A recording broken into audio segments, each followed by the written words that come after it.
নিউমাইগাঁও থেকে একটা auto AS19C 6688 এই নাম্বারটা হবে।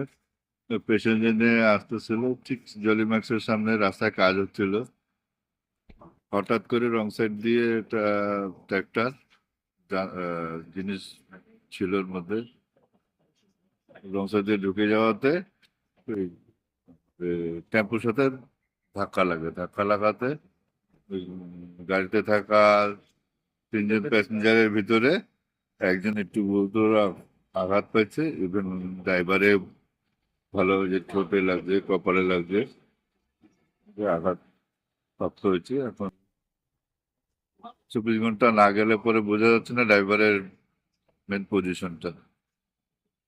কতজন পেশেন্ট ছিল? প্যাসেঞ্জার তিনজন ছিল, তিনজন মানে একজনেরই লাগছে। কোথায় হয়েছে অ্যাক্সিডেন্টটা? কোথায় হয়েছে? হাতের মানে এই সেট পলার ব্যান্ডের অ্যাক্সিডেন্টটা কোথায় হয়েছে?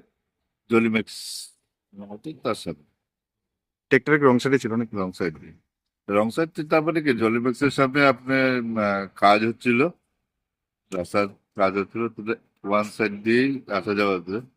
তো ওয়ান সাইডের মধ্যে সেই জায়গায় যে যেই স্লো মোশনে যেতে লাগে গাড়িটা, সেই স্লোতে ছিল না ট্র্যাক্টরটা। ট্র্যাক্টরটা পিক আপে থাকার দরুন সে কন্ট্রোল করতে না পারায় অটোটার সাথে লাগছে।